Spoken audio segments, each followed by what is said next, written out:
2074 card கொடுத்துட்டு 13 தெருவில் தான் வியாபாரம் செய்யணும்னா அப்போ ஒரு தெருவில் 165 பேர் வியாபாரம் செய்வாங்களா? யாரும் ஏமாத்துற வேலை?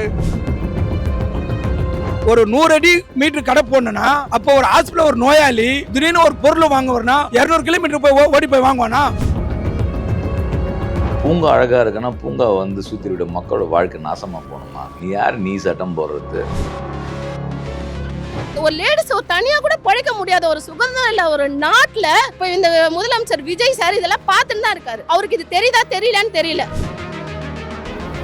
கொள்கை ரீதியாக நகரம் யாருக்கானது? இப்ப என்ன நம்ம என்ன சொல்ற, நகரம் உழைக்கும் மக்களுக்கானது. அவங்க என்ன சொல்ற, நகரம் கார்பரேட்டுக்கான கார்பரேட்டுக்கா உழைக்கும் மக்களுக்கா? இதுதான் இப்போ போராட்டம். சென்னை அண்ணா நகர் ஈஸ்ட்ல போகன்வில்லா பார்க்னு ஒன்று இருக்குது. இந்த பார்க் வந்து 6 மாசமா ரெனோவேஷன் ஒர்க் போயிட்டு இருந்தது. ரீசெண்டாக தான் அமைச்சர் செங்கோட்டையன் வந்து இந்த போகன்வில்லா பார்க்கை திறந்து வச்சாரு. அமைச்சர் வந்து திறந்து வைக்கிறான்னு சொல்லிட்டு அதை சுற்றி உள்ள தெருவோர கடைகளை ஒரு 3 நாளைக்கு காலி பண்ண சொல்கிறாங்க. சரி 3 நாள் தானே அப்படின்னு சொல்லிட்டு அந்த தெருவோர கடை வியாபாரிகளுமே காலி பண்ணிடுறாங்க. திரும்ப கடையை திறக்க போனால் இவங்களை கிரேட்டர் சென்னை கார்பரேஷன் என்ன சொன்னாங்க தெரியுமா?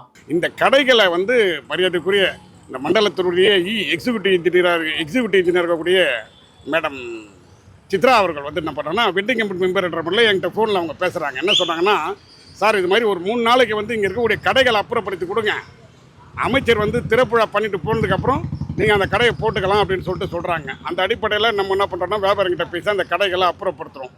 அந்த திறப்புழாக்காக அப்புறப்படுறதுக்கு அப்புறம் அவங்க திருப்பி உடனே அவங்க லைனில் வந்துட்டு, சார் கடையை எடுத்ததாக இருக்கும், திருப்பி கடையை போடக்கூடாது அப்படின்னு சொல்லிட்டு அவங்க பேசுனாங்க. ப்ராப்பரான அனௌன்ஸ்மெண்ட் இல்லை, முதல் விஷயமே அதுதான். ஏன்னா எல்லாருமே 10 நாள் 15 நாள் வச்சு வியாபாரம் பண்ணுற பொருள் கிடையாது, அன்னன்னைக்கு வியாபாரம் பண்ணுற பொருள். நீங்கள் ரைடுனா ப்ராப்பராக நோட்டீஸ் கொடுக்கணும். விஷயம் என்னென்னா எல்லாருக்கும் லைசன்ஸ் இஷ்யூ பண்ணியிருக்காங்க. கிட்டத்தட்ட 25 கடையில் 13 பேருக்கு ப்ராப்பராக லைசன்ஸ் இருக்குது. மீதி இருக்க எல்லாரும் அப்ளை பண்ணி 4 வருஷம் ஆச்சு, லைசன்ஸ் கொடுக்கல. அப்ளை பண்ணதுக்கான ப்ரூஃப் இருக்குது. இது வரைக்கும் நடத்தின எல்லா கடைக்கும் ப்ராப்பராக எல்லாரும் ஃபுட் லைசன்ஸ் வச்சுருக்காங்க. இது எல்லாத்தையும் கொடுத்தது சென்னை கார்பரேஷன் தான். இங்கே இருக்கிற லோக்கல் போலீஸ் ஸ்டேஷன் ரெக்கார்டு படி பார்த்தா போகன்வில்லா பார்க் பக்கத்துலேயோ இதை சுற்றியோ செயின் ஸ்நாச்சிங் கேசஸ் எதுவும் நடந்ததில்லை, அடிதடி கேஸு நடந்ததில்லை. நைட்டு இங்கே நடக்கிற கடையாளால் அதில் சேர்ற கூட்டத்தால் இங்கே அடிதடி நடந்ததில்லை. இப்போ ஜஸ்ட் ஒரு 2 மந்த்துக்கு முன்னாடி கூட என்னுடைய சாமானோட கடையை காணாத போச்சு. இந்த கார்பரேஷன்காரங்க என்ன பண்ணுறாங்கன்னா வண்டியோட தூக்கிட்டு போயிட்டு சாமானெல்லாம் இந்த கார்பரேஷன் மேலே பழிய போட்டு எல்லாத்தையும் உடச்சி அவங்க சேல்ஸ் வேறு பண்ணிடுறாங்க. இதனால மன உளைச்சலாகி கிட்டத்தட்ட ஒரு 5 மாதமாக நான் கடையை போடாமல் இருந்தேன். இப்போ கவர்மெண்ட் என்ன பண்ணுறாங்கன்னா அவங்களே ஒரு பிளான் வச்சு சில இந்த மாதிரி ஒரு 2-3 கடைங்க வந்து தேவைப்பட்ட ஆளுங்களுக்கெல்லாம் கொடுக்குறாங்க. அது முன்னாடி பதிவு பண்ண ஆளுங்களுக்கெல்லாம் கொடுக்குறாங்க. நாங்கள் 20 வருஷமாக 10 வருஷமாக கடை போட்டுன்றவங்களுக்கு கொடுக்கறது கிடையாது. எங்களுக்கு இதுதான் வாழ்வாதாரமே. இப்போ இன்றைக்கி கூட நாங்கள் ஒரு 3000 ரூபாய்க்கு சரக்கு போட்டு நாங்கள் எல்லாமே ரெடி பண்ணிட்டோம். இப்போ திடீர்னு வந்து ரைடு, நான் நோட்டீஸ் ஒட்டுவேன், நீ கடையை எடுக்கணும், அதை பண்ணணும், இதை பண்ணோன்னா இது எனக்கு ஒன்றுமே புரியல. நாங்கள் எங்கே போகிறது? நாங்கள் இங்கே தமிழ்நாட்டில் பிறந்து தமிழ்நாட்டிலே வளர்ந்து நாங்கள் இங்கே வியாபாரம் பண்ணி பொழைக்கிறோம். நாங்கள் தப்பான தொழில் பண்ணுறோமா? சொல்லுங்கள், தப்பான தொழில் பண்ணுறோமா? இல்லை, காலையிலேருந்து அடுப்பில் வெந்துட்டுருக்கோம். கிட்டத்தட்ட காலையிலேருந்து அடுப்பில் வெந்தால் தான் ஒரு 10 ரூபாய் எங்களால் பார்க்க முடியும். அந்த 10 ரூபாயில் 5 ரூபாய் நம்ம செலவு பண்ண முடியும். எந்த ஒரு வியாபாரமும் நடக்காத இடத்துல நாங்கள் போய் போட்டால் என்ன பண்ண முடியும்? அங்கே எங்களுக்கு வியாபாரம் நடக்காது. சரிங்களா? இந்த பார்க்கில் வரவங்க தான் வியாபாரமே எங்களுக்கு. நாங்கள் எந்த தொந்தரவாகவும் நாங்கள் யாருக்கும் இடைஞ்சலாகவும் கடை வைக்கலை. எந்த ஒரு பிரச்சனை சொன்னால் அதை நாங்கள் சரி செஞ்சுக்கிட்டு தான் இருக்கோம். இன்னை வரையுமே நாங்கள் 20-30 வருஷமாக கடை வச்சுட்டு இப்போ திடீர்னு தூக்கிட்டு போய் எங்கன்னா போடுறோம். அதுக்கு எதுக்கு நீங்கள் இந்த கார்டு கொடுத்தீங்க? ஆக்சுவலி இந்த நியூஸ் இது வரைக்கும் எந்த மீடியாவிலுமே வரல, யாருமே இதை பற்றி பேசவே இல்லை. அமைச்சர் செங்கோட்டையன் போகன்வில்லா பார்க்க திறந்து வச்சாருன்ற நியூஸ் தான் வந்துச்சே தவிர அதை சுற்றி உள்ள கடைகளை அகற்ற சொன்னதை பற்றியுமே சரி, அதனால் அவங்க வாழ்வாதாரமே பாதிக்கப்படும்ன்றதை பற்றி யாருமே பேசவே இல்லை. அப்போது CITU மத்திய சென்னை, அதாவது தெருவோர வியாபாரிகளுக்கான அவங்க சங்கம் இருக்குது. அந்த சங்கத்தினுடைய தலைவர்கள் அதே மாதிரி என்ன வியாபாரிகளால் தேர்வு செய்யப்பட்ட நகர விற்பனை குழு உறுப்பினர் இருக்காங்க. அவங்க வந்து இந்த மண்டலத்தினுடைய மாநகராட்சி மத்திய மண்டல ஒரு IAS ஆஃபீஸர் அவர் நேரில் போய் சந்தித்து முறையிடுறாங்க. அவர் இல்லைங்க இனிமேலாம் கடையெல்லாம் போடக்கூடாதுன்றாங்க. அங்கே ஏங்க போடக்கூடாதுன்னா இல்லை இனிமேல் போடக்கூடாதுன்றாங்க. அப்புறம் அங்கே எக்ஸிக்யூட்டிவ் இன்ஜினியர், கார்பரேஷன் எக்ஸிக்யூட்டிவ் இன்ஜினியரும் வந்து போடுவதற்கு தடை விதிக்கிறாங்க. அப்புறம் தொழிலாளர் சொல்கிறாங்க, நாங்கள் வந்து இந்த பார்க்கு புதுப்பிக்கிறதுக்கு முன்னாடி இருந்து இங்கே வியாபாரம் பண்ணிட்டு இருக்கோம். இப்போ வந்து புதுப்பிக்கிற புறப்பட்ட பிறகு வந்து நீங்கள் வந்து இப்போ வியாபாரம் பண்ண சொன்னால் எந்த வகையில் சரியாக இருக்கும் அப்படின்னு சொல்லி நாங்கள் வந்து கடையை போடுவோம்னு சொல்லி வியாபாரிகள் தரப்புலேருந்து பேசப்பட்டிருக்கு. அப்போது அந்த ஏஎஸ் அதிகாரி என்ன சொல்லியிருக்காருன்னா, நேரில் வந்து நீங்கள் ஒன்றும் ஆய்வு பண்ணணும்னு சொன்னால் நான் ஒரு 3 நாள் ஊரில் இல்லை, மண்டே அன்னைக்கு வந்து பார்க்குறேன்னு இருக்காரு. மண்டே வந்து சரி பாருங்கள் சார், நீங்கள் ஆய்வு பண்ணணும்னா நான் கடை போடுறோம்னா இல்லை கடை போடுறோன்னு சொல்லியிருக்காங்க. அப்புறம் நேற்று வந்து 8ஆம் தேதி வியாபாரிகள் கூட்டம் கூடி கடையை போடுன்னு சொல்லி இப்போ கடை போட்டிருக்காங்க. இப்போ காலைல கூட அதிகாரி ஃபோன் பண்ணி கடை எடுக்கலன்னு நாங்கள் வந்து 3 மணிக்கு மேலே இடிப்போம்னு சொல்லியிருக்காங்க. இடிக்கிறதுக்கு ஒன்றும் கிடையாது, அதை டப்பா ஆகுது, அதை வச்சு அவன் என்ன பண்ண போகிறாங்க. ஏங்க எடுக்கணும், இருக்கக்கூடாது. பூங்கா புதுப்பிக்கப்பட்ட பூங்கா அருகில் தெருவோர கடைகள் இருக்கக்கூடாது என வந்து இப்போ வந்து ஐட்சியாட்டியமாக வந்து அதிகாரி பேசியிருக்கிறாங்க. நாளைக்கு வெண்டிங் கமிட்டி கூட்டம்னா இன்றைக்கி எங்ககிட்ட அறிக்கை கொடுக்குறாங்க வெண்டிங் கமிட்டி மெம்பர்ஸ். நாங்கள் பார்க்குறோம் பெரிய அதிர்ச்சி. என்ன பார்த்தீங்கன்னா 764 தெருக்கள் இந்த அண்ணா நகர் மண்டலம் 8ல் வியாபாரம் செய்யக்கூடாத தெருவுகளாக ஆய்வு பண்ணியிருக்கிறதா அந்த அறிக்கையில் அதிகாரிங்க சுட்டி காட்டுறாங்க. அது மட்டும் இல்லை, வெறும் 13 தெருக்கள் மட்டும்தான் வியாபாரம் செய்யக்கூடிய இடமா அவங்க கணிக்கிறாங்க. இதில் பாருங்கள், அதாவது இந்த வெண்டிங் கமிட்டி மெம்பர்லாம் வந்து படிக்காதவங்க முட்டாள் நினச்சிருக்காங்கன்னு நினைக்கிறேன். பெரிய குளறுபடி. அவங்க மண்டலம் 8ல் மாநகராட்சி 2064 கார்டுகளை கொடுத்துருக்காங்க. என்ன கார்டு? மாநகராட்சி வியாபாரம் செய்யறதுக்காக வியாபாரிகளுக்கு கார்டு கொடுத்துருக்காங்க. 2074 கார்டு கொடுத்துட்டு 13 தெருவில் தான் வியாபாரம் செய்யணும்னா அப்போ ஒரு தெருவில் 165 பேர் வியாபாரம் செய்வாங்களா? யார் ஏமாத்துற வேலை? கிட்டத்தட்ட 8 மாதம் இங்கே இருக்கிற ஒவ்வொருத்தரும் எல்லாராலையெல்லாம் அந்த கடையை தனியாக தள்ளிட முடியாது. ஆனாலும் இங்கே இருக்கிற எல்லா லேடிஸும் அவங்கவுங்க கடைகளை கஷ்டப்பட்டு 9 மணிக்கு மேலே தள்ளிட்டு போயிட்டு வேறு ஒரு இடத்துல விட்டுட்டு திரும்ப அடுத்த நாள் கடை எப்போ நடத்துவாங்களோ அப்போ தான் கொண்டு வந்தாங்க.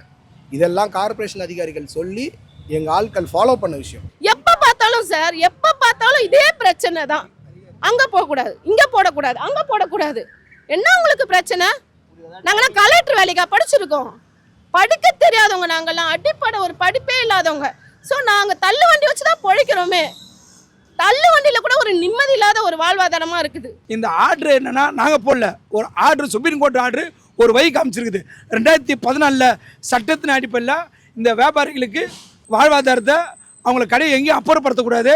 கோயில் முன்னாடியோ ஹாஸ்பிட்டலுக்கு முன்னாடியோ எது இருந்தாலும் கடையை அப்புறப்படுத்தக்கூடாது. ஏன்னு சொன்னால் ஒரு 14 ஒருத்தர் போட்டார், கோயில் ஹாஸ்பிட்டல் வாசலில் கடை போட்டுக்கிறாங்க, அதை அப்புறப்படுத்தணும். அப்போது எங்கள் தரப்பு வைக்கல் என்ன சொன்னார்னா, ஒரு 100 அடி மீட்டர் கடை போடணுன்னா அப்போ ஒரு ஹாஸ்பிட்டலில் ஒரு நோயாளி திடீர்னு ஒரு பொருள் வாங்குவார்னா 200 கிலோமீட்டர் போய் ஓடி போய் வாங்குவானா? ஒரு தண்ணி 200 கிலோமீட்டர் போய் ஓடி வாங்குவானா? ஒரு நாஸ்டா 200 கிலோமீட்டர் போய் ஓடி வாங்கினா? அப்போது நீதிபதி என்ன கேட்டாங்கன்னா, இது சொல்கிறது நியாயமான கருத்து தான். அப்போது ஒரு நோயாளிக்கு பக்கத்தில் எங்கே இருக்குதோ அங்கே கடை கொடுத்தாதான் அப்போ அப்படி போய். நீங்கள் நல்லா கவனிச்சிங்கன்னா தெரியும், இந்த தெருவோர கடை வியாபாரிகள் எல்லாருமே ப்ராப்பராக லைசன்ஸ் வாங்கி தான் கடை நடத்துகிறாங்க. அதே சமயத்தில் கார்ப்பரேஷன் தரப்பில் இவங்க பல வாட்டி நெருக்கடி கொடுக்கும்போது அதையும் ஏற்றுக்கிட்டு போகிறாங்க. பட் அப்படி ஏற்றுக்கிட்டு போகணும்னு அவசியம் இருக்கா என்ன? தெருவோரத்தில் தானே கடை போட்டுட்டு இருக்காங்க, உங்களுக்கு யார் ரைட்ஸ் கொடுத்தா? அப்படிலாம் நம்ம கேட்டுற முடியாது. ஒரு ப்ராப்பர் ரீசன் இல்லாமல் கார்ப்பரேஷனாக இருந்தாலும் சரி, கவர்மெண்ட்டாக இருந்தாலும் சரி, அவ்வளோ சீக்கிரம் காலி பண்ணலாம் சொல்ல முடியாது. அவங்கள பாதுகாக்கவும் சட்டம் இருக்குது. ஒரு வியாபாரி வந்து ஒரு இடத்துல நீங்கள் வியாபாரம் பண்ணுறாங்கன்னா நீங்கள் வந்து அவங்க பொருட்கள் வந்து திடீர்னு போய்ட்டு அள்ளிட்டு போகக்கூடாது. அவங்களுக்கு வந்து நோட்டீஸ் கொடுக்கணும். யார்? வெண்டிங் ஜோன், நான் வெண்டிங் ஜோன், எனி ஏரியா நீ நோட்டீஸ் கொடுக்கணும். அவங்க ஒரு 30 நாளுக்குள்ளே பதில் சொல்லலான்னு பார்க்கணும். இல்லைனா நீங்கள் வந்து அப்புறம் நீங்கள் பொருள் எடுக்கலாம். பொருளை எடுத்திங்கன்னா அந்த பொருளை எடுத்துமே நீங்கள் பாதுகாப்பாக வச்சுருக்கணும். இப்போ நான் ஒரு கூட மாம்பழம் விற்கிறேன்னு சொன்னால் அந்த ஒரு கூட மாம்பழத்தை அவங்க திரும்ப வச்சுக்கணும். வைத்துக்கொண்டு எனக்கு வந்து என்னென்னா எவ்வளோ ஃபைன் கொடுக்கணும்னு ஒன்று இருக்குது. அப்புறம் அந்த ஃபைன் நான் திருப்பி கட்டினா எனக்கு அந்த மாம்பழத்தை திருப்பி கொடுக்கணும். என்னோட எந்த பொருளும் வந்து சேதாரமாகக்கூடாது. இப்படி சட்ட பாதுகாப்பு இருக்கின்றது, தொழிலாளர் பாதுகாப்பு இருக்குது. இதெல்லாம் இந்த நாடாளுமன்ற சட்டத்துக்குள்ளே இருக்குது. இது அத்தனை என்னென்னா போலீஸ்காரங்கள், கார்ப்பரேஷன் அதிகாரி மட்டும் கூடாது, வியாபாரிகளால் தேர்வு செய்யப்பட்ட நகர விற்பனை குழு மூலியமாக தான் இது அத்தனையும் நடவடிக்கை எடுக்கணும்னு சொல்லிட்டு சட்டம் சொல்லுது. ஆனால் இந்த சட்டத்தினுடைய முக்கிய அம்சங்கள் வந்து தொழிலாளருக்கும் தெரியல, தொழிலாளருக்கு தெரிவிக்க வேண்டிய அரசாங்கமாக தெரிவிக்க கிடையாது, சட்டத்தை அமுல்படுத்தக்கூடிய காவல்துறைக்கும் தெரியாது, மாநகராட்சி அதிகாரிகள் பல பேரும் தெரியாது. அவங்கவுங்க மேலதிகாரி சொல்கிறாங்க, இல்லை அவங்களுக்கு விருப்பப்பட்ட விஷயம்னவோ அதை முன்னெடுத்துட்டு இருக்கிறாங்க. எனவே தான் நம்ம என்ன சொல்லணும்னு சொன்னால், அந்த நாடாளுமன்றத்தில் நிறைவேற்றப்பட்ட சட்டத்தினுடைய அடிப்படை விஷயங்கள் என்ன இருக்கின்றத வந்து ஒவ்வொரு உள்ளாட்சி அமைப்பில் எழுதி வைக்கணும். அது குறித்து விளம்பரம் பண்ண வேண்டிய பொறுப்பு வந்து அரசுக்கு இருக்குது என்பதை நம்ம சொல்கிறோம். அண்ணா நகர் மண்டலம் 8ல் இருக்கக்கூடிய போகன் வில்லா பார்க்கு, புல்லா அவென்யூ, திரிவிகா park, MMDA colony, tower park, ஆன்ஸ் ரோடு, புரசைவாக்கம், எந்த ஏரியாவாக இருந்தாலும் அந்தந்த ஏரியாவில் கடை நடக்கிறத எந்த காரணத்தை கூட தடுக்கக்கூடாது. அந்த புது வெண்டிங் கமிட்டி கூட்டத்தில் அறிக்கை வச்சதுக்கு அப்புறம் தான் முடிவு பண்ணணும். அது வரைக்கும் எப்பவும் போல் தொழில் செய்யணுன்றது தான் முடிவு. அதையும் மரியாதைக்குரிய ஆர்டிசி சார் ஏற்றுக்கிட்டாரு. ஆனால் திடீர்னு பார்க் ஓப்பன் ஆயிடுச்சு, இங்கே கடையை போடக்கூடாதுன்னா இப்போ இது யாருக்கான பார்க் இது? அது மட்டும் இல்லை, இந்த மாதிரி கடை தான் போடணும். நான்வெஜ் கடை, அங்கே ஒரு கோயில் இருக்குது, இப்போ சாய்பாபா கோயில் இருக்குது, அங்கே பக்கத்தில் வந்து நான்வெஜ் கடை இருந்தது, டிஃபன் கடை ரொம்ப வருஷமாக இருந்தது. திடீர்னு அந்த கோயிலை காரணம் காட்டி அங்கே ஓடிட்டு இருந்த அந்த கடையை நிறுத்திட்டாங்க. அங்கே போடக்கூடாதுன்னாங்க. அங்கே இருந்த கடையை எடுத்து இன்னொரு இடத்துக்கு கொடுத்தாங்க. ஒரு கடையில் நடத்திட்டு இருந்த இடத்த நம்ம இன்னொரு இடத்துல மாற்றி போட்டால் அந்த வியாபாரம் அப்படியே அவங்களுக்கு கிடைக்கும்னு சொல்லிட முடியாது. அதில் பாதி வியாபாரம் போச்சு. இருந்தாலும் அவங்க அந்த கடையை அங்கே ரன் பண்ணிகிட்டு இருக்காங்க. கார்ப்பரேஷன் அதிகாரிகள் சொன்ன ஒரே காரணத்துக்காக தான் அதை ஃபாலோ பண்ணுறோம். அந்த சைடு கடை போடாதீங்க, பஸ் ஸ்டாண்ட் இருக்குன்னாங்க, கடை போடலை. ஒரு குறிப்பிட்ட எல்லைக்குள்ளே தான் கடைகள் இருக்கணும்னாங்க, அதை ஃபாலோ பண்ணுறோம். பிளாட்ஃபார்ம்லேருந்து 2 அடி 3 அடிக்குள்ளேயே இருக்கணும், ஃபாலோ பண்ணுறோம். கடைகளில் இத்தனை பேர் தான் இருக்கணும், ஃபாலோ பண்ணுறோம். இப்போ தான் இவங்கக்கிட்ட நிறைய மாற்றங்கள் இருக்குது. ப்ராப்பராக ஒன்று அனௌன்ஸ்மெண்ட் இல்லை. திடீர்னு ஒருத்தருக்கு கடையில் இருக்க யாரோ ஒருத்தரை வந்து வண்டியில் போய் நிறுத்திட்டு வந்து 4 மணிக்கு வருவோம், யாரும் கடலாக இருக்கக்கூடாது, கடையில் தூக்கு, எல்லார்கிட்டையும் சொல்கிறாங்க. இதுக்கு முன்னாடி இருந்த அதிகாரிகள் ஏதாவது பிரச்சனைனா லெட்டர் இஷ்யூ பண்ணுவாங்க. எங்களுக்குன்னு ஒரு மரியாதை இருக்கும். அது அந்த லெட்டர் இஷ்யூ பண்ணுறதுனால இன்றைக்கி இந்த அக்காவுக்கு 3000 ரூபா போச்சுன்னு சொன்னாங்கல்ல, இப்போ அந்த 3000 பொருளை நான் கீழே கொட்டணுன்னாங்க. அந்த 3000 ரூபா நஷ்டமாகிறது தவிர்க்கப்படும். ஸோ நான் என்ன சொல்ல வரேன்னா, இந்த பார்க்கில் கூட்டம் இருக்கிறதுனால தான் எங்களுக்கு சேல்ஸ் ஆகுது. தனிமையாக போய் ஒரு இடத்துல போட்டால் யார் வருவாங்க? சிகரெட் பிடிக்கிறோனும் குடிகாரனும் ஒயின் ஷாப் போய் பக்கத்தில் லேடிஸுங்க கடை போடலாமா சொல்லுங்கள்? எல்லா லேடிஸுங்களும் நாங்கள் போய் சிக்கன் பக்கோடா வச்சு விற்கலாமா? ஒரு பக்கத்தில் ஒரு பீர் பாட்டில் வச்சு விற்கலாமா? விற்க முடியாது இல்லையா? ஸோ ஒரு குழந்தைங்க இருக்கிற இடத்தாண்ட வந்தால் தான் ஒரு நல்ல ஒரு உணவுகள் கிடைக்கும். நல்ல ஒரு விளையாட்டு முடிச்சுட்டு குழந்தைங்க வந்து ஒரு சுண்டலும், எங்கள் கடை வந்து பாருங்கள் என்ன விற்கிறோன்னு சொல்லிட்டு, ஒரு சுண்டல் விற்கிறோம், ஒரு பாப்கார்ன் விற்கிறோம், ஒரு நல்ல ஒரு ஹெல்த்தி ஸ்நாக்ஸ். ஒரு வயசானவங்க வாக்கிங் போகிறாங்க. இப்போ இதெல்லாம் விட்டுட்டு நாங்கள் எங்கே போய் போடணும்? ஒரு தனியாக நான் ஒரு இடம் கொடுக்குறேன், நீங்கள் அங்கே போய் போடுங்கன்னா அது ஒரு சாத்தியமா? சாத்தியம் இல்லாத விஷயத்தை எல்லாரும் திணிக்கிறாங்க எங்களை. அப்போ நம்ம சுயமாக உழைக்கிறதுக்கு இங்கே மரியாதையே கிடையாது. ஊர்லேருந்து இந்திக்காரங்க எல்லாம் வராங்க. எதை நம்பி வராங்க? சென்னையில் பிழைக்கிறதுக்காக தான் வராங்க. நம்ம போய் அவங்க ஊரில் பிழைக்கலாமா? அப்போ இதை நம்பி வரவங்களுக்கு என்ன பாதுகாப்பு இருக்குது? எல்லாருக்கும் ஒரே திட்டமா? எனக்கு ஒன்றுமே புரியல.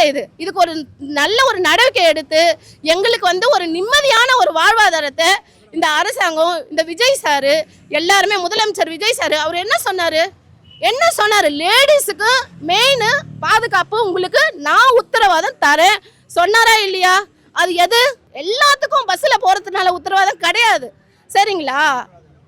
ஒரு தொழில் பண்ணும் போது நிம்மதியாக பண்ணணும். லேடிஸுங்க வீட்டில் குழந்தைங்கள பார்த்துக்கணும், புருஷனை பார்த்துக்கணும், நிறைய பிரச்சனைங்க இருக்குது. ஸோ நம்மளுக்கு அது எல்லாம் இல்லாமல் திருப்பி ஒரு கடையில் வந்துட்டு கடையிலையும் ஒரு பிரச்சனை. ஒரு பிழைக்கிறதுக்கு ஒரு லேடிஸ் ஒரு தனியாக கூட பிழைக்க முடியாத ஒரு சுதந்திரம் இல்லை ஒரு நாட்டில். இப்போ இந்த முதலமைச்சர் விஜய் சார் இதெல்லாம் பார்த்துட்டு தான் இருக்காரு. அவருக்கு இது தெரியுதா தெரியலான்னு தெரியல. அவருக்கு கண்ணில் இதை எடுத்துகிட்டு போங்க. ஸோ இவங்க ப்ராப்பராக லைசன்ஸ் வச்சுருந்தோம், இவங்களை பாதுகாக்க சட்டம் இருந்தோம், இவங்களை ஏன் டார்கெட் பண்ணி துரத்த பார்க்குறாங்க? ஏன் தான் சென்னை கார்ப்பரேஷன் இப்படி பண்ணுறாங்கன்னு செல்வத்தோழர்கிட்ட கேட்கும்போது அவர் ஒரு ஷாக்கிங்கான விஷயத்த சொன்னார். அதாவது இப்போ நம்முடைய அந்த மாநகராட்சி வந்து புதுப்பிக்கப்பட்ட மாநகராட்சி போய் பார்த்தீங்கன்னா அது வந்து ஸ்மார்ட் சிட்டி ஒரு இது இருக்கும். சிங்கார சென்னை 2.0ன்னு லேபிள்லாம் கொடுத்துருப்பாங்க. இந்த சிங்கார சென்னை 2.0 இந்த அடிப்படையிலலாம் நிதியில் வந்து இவங்க என்ன அடிப்படைன்னு சொன்னால், நம்முடைய மாநகராட்சி வந்து பல நிறுவனங்கள்லேருந்து கடன் வாங்குறாங்க. கடன் வாங்கும் போது என்னென்னா அவங்க சில நிபந்தனை விதிப்பாங்க. அதே மாதிரி ஒன்றிய அரசாங்கமும் சில நிபந்தனை விதிக்குது. நீங்கள் வந்து என்னென்னா அந்த பூங்காக்களை அழகுபடுத்துங்க. அதே மாதிரி அங்கே வந்து அதுக்குள்ளே ஒரு ஃபுட் கோர்ட் மாதிரி, அதாவது என்னென்னா சிறிய சிறிய இடங்களில் ஒரு செயின் ஆஃப் நிறுவனங்கள், இப்போ கார்ப்பரேட் நிறுவனங்கள் அவங்க வியாபாரம் பண்ணுறதுக்கான ஒரு வளாகங்களை உருவாக்குறது தான் அந்த விஷயம். அது மூலயமா என்னென்னு பார்த்தீங்கன்னா இந்த நகரத்தில் இருக்கக்கூடிய உழைப்பாளி மக்கள் அவங்களுடைய வாழ்வாதாரத்தை சீரழிக்கக்கூடிய திட்டம் தான் இது உள்ளே இருக்க விஷயங்கள். எனவே பூங்கா அழகாக இருக்குன்னா பூங்காவை வந்து சுற்றிவிட மக்களோட வாழ்க்கை நாசமாக போகணுமா? நீ சட்டம் போடுறது? இதெல்லாம் இப்படிலாம் பணவிடன்றதுக்காக தான் வந்து நாடாளுமன்றத்தில் சட்டம் நிறைவேற்றப்பட்டிருக்குது. தெருவோர வியாபாரிகள் பாதுகாப்பு சட்டம். அதில் பல விதிமுறைகள்லாம் இருக்குது. எந்த விதிமுறையும் இங்கே இருக்கக்கூடிய அதிகாரிகள் வந்து ஃபாலோ பண்ணலை. ஸோ எனவே இது முழுக்க என்னென்னா நம்ம இந்த நகரத்தில் இருக்கக்கூடிய மக்களை வந்து அவர்களை நிர்மூலமாக்கி கார்ப்பரேட் நிறுவனங்களுடைய வியாபார இடமாக அல்லது அவர்கள் வர்த்தகம் புரிவதற்கான ஒரு சூழலை வந்து சென்னை மாநகரத்தில் உருவாக்குவதற்காக பல ஆண்டுகளாக தொடர்ந்து முயற்சி எடுத்து வராங்க. அதில் பல இடங்களில் அவங்க வெற்றி பெறுறாங்க. பல இடங்கள் நம்ம போராடி அவங்களுடைய அந்த கேடுகட்ட செயல்பாடில் வந்து முறியடிச்சிருக்கோம். ஸோ இது வலுத்தவனுக்கும் உழைப்பவனுக்கும் நடக்கக்கூடிய ஒரு போராட்டம். லாஸ்ட் இயர் ஜூன் மாதம் நான் கேரளா கோழிக்கோடு பீச் போயிருந்தேன். அங்கே சிஎம் கலந்துக்கிற ஒரு ஈவெண்ட் ஒன்று நடந்தது. இப்போ எதிர்க்கட்சி தலைவராக இருக்கக்கூடிய பினராயி விஜயன் தான் அப்போது சிஎம் இருந்தார். அவர் கலந்துக்கிற அந்த ஈவெண்ட்டை சுற்றி ஒரு 10-15 தெருவோர கடைகள் இருக்கும். அங்கே சிஎம் வராருன்னு சொல்லிட்டு அங்குள்ள எந்த தெருவோர கடையுமே அங்குள்ள போலீஸ் காலி பண்ண சொல்லல. சிஎம் வரான்னு சொல்லிட்டு எந்த பொதுமக்களையுமே அவங்க டிஸ்டர்ப் பண்ணல. இதை நாங்கள் பார்க்கும்போது எனக்கு அவ்வளோ ஷாக்கிங்காக இருந்துச்சு. என்னடா நம்ம தமிழ்நாட்டில் ஒரு இடத்துக்கு சிஎம் வரான்னு சொன்னால் அங்கே இருக்கிற எல்லா தெருவோர கடையுமே காலி பண்ண சொல்லிடுவாங்க. யாராவது ஒருத்தவங்க நடந்து போனாலுமே நம்ம தமிழ்நாட்டு போலீஸ் அவ்வளோ கடுமையாக நடந்துக்குவாங்க. ஸோ அதுதான் இன்னைக்கு போகன்வில்லா பார்க்லையுமே நடந்திருக்கு. இந்த விஷயம் வந்து டிஎம்கே ஆட்சிலும் சரி, ஏடிஎம்கே ஆட்சிலும் சரி, இன்னைக்கு புதுசாக மாற்றம் தருவேன்னு சொன்ன விஜய் ஆட்சியிலுமே இது தொடருது. அதாவது பொதுவாக வந்து அரசாங்கங்கள் மாறினாலும் அரசின் கொள்கைகள் வந்து என்னவா இருக்குன்னா, இந்த மாதிரி விஷயங்களில் ஒரு சுயேட்சையான ஒரு கொள்கையை உருவாக்கணும். இப்போ உதாரணத்துக்கு கடந்த திராவிட முன்னேற்ற கழக ஆட்சியின் போது நம்ம என்ன சொன்னோம்னு சொன்னால், நீங்கள் தெருவோர வியாபாரிகள் பல இடங்களில் அடிச்சு நொறுக்குனாங்க. எக்மோர் ரயில்வே ஸ்டேஷனில் அடிச்சு நொறுக்குறாங்க, பூக்கடையில் அடிச்சு நொறுக்குனாங்க, புரஷவாக்கத்தில், அப்போ கோடம்பாக்கத்தில். அப்போ நடக்கும்போது நம்ம ஸ்பாட்டுக்கு போயிட்டோன்னா நம்ம வந்து எதிர்த்து போராட்டம். நீ யாரையா வந்து கடையை அடிச்சு வடிக்கும், உனக்கு யார் ரைட்ஸ் கொடுத்தா? போலீஸ்காரனா கடையை அடிச்சு வச்சுருவா, கார்பரேஷன் அதிகாரினா தெருவில் வியாபாரம் பண்ண உனக்கு அவளை இலக்காரமாக உனக்கு கண்ணியமாக டீல் பண்ணு, யார் உனக்கு உரிமை கொடுத்தா, சட்டம் உனக்கு என்ன சொல்லிட்டு நம்ம வந்து சிபிஎம் சார்பாக போராட்டம் நடத்தணும். போராட்டம் நடத்தி முடிச்சுட்டு தெருவோர வியாபாரிகள் வாழ்வாதாரமான ஒரு மாநாடு நடத்தி, அந்த மாநாட்டு மூலயமா சென்னை மாநகராட்சி என்ன சொன்னால், ஐயோ தெருவோர வியாபாரிகள் வந்து சென்னையில் வந்து என்னென்னா எல்லாரும் போயிட்டு வந்து பெரிய பெரிய சூப்பர் மார்க்கெட்டில் போயிட்டு வாழைப்பழம் வாங்கினா என்ன செய்வான்? 1 கிலோ வாழைப்பழம் வாங்கினான்னா 1 கிலோ 333 கிராம்னா அது காசு வாங்குவான். தெருவில் இருக்கிறவன் தான் அள்ளி கொடுப்பான். புரியுதா? நீ தெருவில் இருக்கிற காய்கறி விற்கிறவங்க, பழம் விற்கிறவங்க, மீன் விற்கிறவங்க, அதெல்லாம் தெருவோரத்தில் இருக்கக்கூடிய சாப்பாடே வந்து மெட்ராஸில் வந்து தெருவோர வியாபாரி ஸ்ட்ரைக் அடிச்சா சோத்துக்கு வெயிலாம் போடுவான். குஸ்காவோ இட்லி விற்கிறவங்க தெருவோரத்தில் அந்த கடைகள் மூலயமா தான் பொருளாதாரமே நாங்கள் சோறு இல்லை. இந்த சென்னை மாநகரத்தினுடைய பொருளாதாரம் இயங்குவதற்கான அடித்தளமாக இருக்கிறது தெருவோர வியாபாரி. ஸோ நம்ம நடத்தின போராட்டம் அப்புறம் மாநாடுன்னா அன்றைக்கி இருந்த திமுக அரசு சென்னை மாநகராட்சி ஏற்றுக்கொண்டு அப்புறம் எலெக்ஷன் நடத்தினாங்க. அது மூலயமா தான் நகர விற்பனை குழுலாம் தேர்வு செய்யப்பட்டது. இது ஒரு பார்ட் கரெக்ட். ஆனால் இன்னொரு பார்ட்னு பார்த்தீங்கன்னா, இந்த இந்த இந்த நகரத்தில் நடக்கக்கூடிய கொள்கை இருக்கு இல்லையா? இப்போ சென்னை பெருநகர சென்னை மாநகராட்சி கடைப்பிடிக்கூடிய கொள்கை அத்தனையும் பார்த்தீங்கன்னா, இங்கே நம்ம மக்களுடைய விருப்பத்திற்கு ஏற்ப அந்த கொள்கைகள் கடைப்பிடிக்கப்படுவதில்லை. மாறாக மாநகராட்சியினுடைய கொள்கை எதுவாக இருக்குதுன்னு பார்த்தீங்கன்னா, ஒன்று ஒன்றிய அரசாங்கம் அவங்க கொடுக்குற நிபந்தனைகளை அமுல்படுத்தக்கூடிய இடமா இருக்குது. ஒன்றிய அரசாங்கம் என்ன நிபந்தனை கொடுக்குதுன்னு பார்த்தீங்கன்னா, முழுக்க ப்ரைவேட்டைஸ் பண்ணுன்னு சொல்கிறாங்க. நகரங்கள் வந்து என்னென்னா ஒரு பன்னாட்டு நிறுவனங்கள், வர்த்தக நிறுவனம் வந்து வியாபாரம் செய்யக்கூடிய ஒரு தளமாக இருக்கணும். ஸோ அதற்கேற்ற மாதிரி ஒரு கட்டமைப்பு உருவாக்குன்னு சொல்கிறாங்க. இன்னொரு பக்கம் நம்முடைய மாநகராட்சி அதோடைய தேவைக்காக கடன் வாங்கும்பொழுது கடன் கொடுக்குறவன் வந்து அவன் நிபந்தனை வைக்கிறான். இப்போ ஏஷியன் டெவலப்மெண்ட்னா அவன் ஒரு கடன் வைப்பான், வேர்ல்டு பேங்க் ஒரு கடன் நிபந்தனை வைப்பான். அவங்க வைக்கக்கூடிய நிபந்தனைனா இங்கே இருக்கக்கூடிய ஸ்லம்ஸை காலி பண்ணுங்கள், எல்லாமே வந்து என்னென்னா மார்க்கெட் ஓரியன்ட் சந்தை பொருளாதாரத்துக்கு உகந்த வகையில் சென்னை மாநகரத்தை கட்டமைன்னு சொல்லி தான் இவங்க சொல்லுது. ஸோ உலக வங்கியாக இருக்கலாம், இல்லை வெளிநாட்டுக்கு கடன் கொடுக்குற நிறுவனங்களாக இருக்கலாம், இல்லை ஒன்றிய அரசாங்கோட நகர்ப்புற கொள்கையாக இருக்கலாம், அவங்க திட்டமிட்டது எல்லாமே என்னவாக இருக்குன்னு சொன்னால், மாநகரம் என்பது நகரம், குறிப்பாக சென்னை மாநகரம் என்பது ஒரு வர்த்தக நகரமாக, உல்லாசபுரி நகரமாக மாற்றுவதற்காக ஒரு வேலையை அவங்க முன்னெடுக்கிறாங்க. அப்போ அப்படி மாற்றும் போது என்ன ஆகுதுன்னா வந்து உழைப்பாளர்களுடைய வாழ்விடமும் காலியாகுது, அவங்க பணியிடமும் காலியாகுது, அவங்க செய்யக்கூடிய தொழிலும் வந்து என்னென்னா க்ளோஸ் பண்ணக்கூடிய இடமா மாறுது. ஸோ இந்த கொள்கையை வந்து என்னென்னா தடுத்து நிறுத்தப்படணும். இதற்கு மாறாக இந்த மாநகர மக்களுக்கான கொள்கையை மாநகர மக்கள் உருவாக்க வேண்டும். அது சார்ந்த கொள்கை போராட்டங்கள் இன்றைக்கி நடக்க வேண்டியிருக்கும். ஸோ இந்த தளத்தில் வந்து என்னென்னா இன்னும் வந்து இப்போது ஆட்சிக்கு வந்த தாவேக்கு ஆட்சி இன்னும் அந்த இடத்துக்கு வரலை. நம்ம அதெல்லாம் வலியுறுத்துகிறோம், அதை நோக்கி போகணுன்றோம். ஸோ கொள்கை ரீதியாக நகரம் யாருக்கானது? இப்போ நம்ம என்ன சொல்கிறோம், நகரம் உழைக்கும் மக்களுக்கானது. அவங்க என்ன சொல்கிற நகரம் கார்ப்பரேட்டுக்கானதுன்றாங்க. கார்ப்பரேட்டுக்கா உழைக்கும் மக்களுக்கா? இதுதான் இப்போது போராட்டம். இப்போது திமுகவோ அதிமுக தாவேக்காவோ நீங்கள் யார் பக்கம் நிற்கிறீர்கள்? கார்ப்பரேட் பக்கம் நிற்க போகிறீங்களா, மக்கள் பக்கம் நிற்க போகிறீங்களா? இதுதான் கேள்வி. நம்ம கம்யூனிஸ்ட்டுகள் என் ஊர்றாது, நான் உருவாக்கின நகரம் அது, நான் மெட்ராஸ் அப்படியே வளர்ந்துச்சா? ஆண்டாண்டு காலமாக மக்கள் உழைத்து உருவான நகரம் இது. இதோட வளர்ச்சியிலும் இதோடைய எல்லா வித வளங்களிலும் எனக்குரிய பங்கு இருக்குது.